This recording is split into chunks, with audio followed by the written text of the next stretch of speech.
Si je n'avais pas eu vraiment de vocation, je me serais arrêtée dès le début, car je rencontrais des obstacles aussitôt que je commençais à répondre à l'appel de Jésus.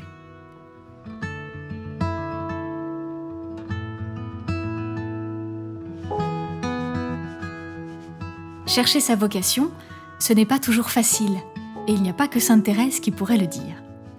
Dieu n'a pas écrit d'avance pour chacun un programme préétabli qu'il nous reviendrait de découvrir et d'accomplir. Mais son désir est de voir notre vie porter du fruit.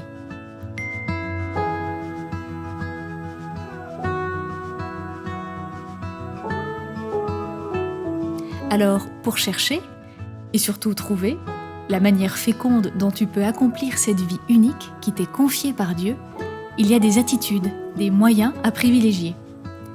Le premier moyen, c'est de t'entraîner à choisir. Les grands choix de la vie se préparent.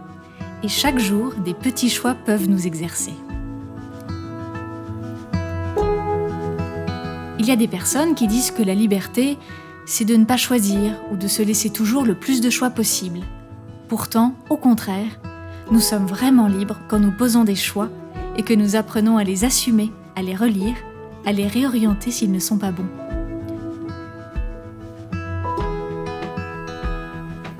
Une vie s'accomplit quand elle s'enracine et s'oriente concrètement, pas quand elle surfe sur la vague au gré des événements et du feeling.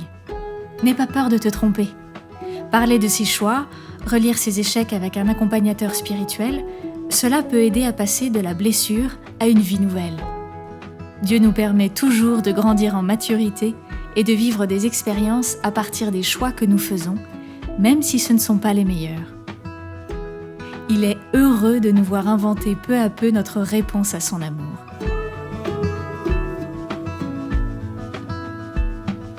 Vas-tu croire que je fais toujours ce que je dis ? Oh non, je ne suis pas toujours fidèle, mais je ne me décourage jamais. Je m'abandonne dans les bras de Jésus.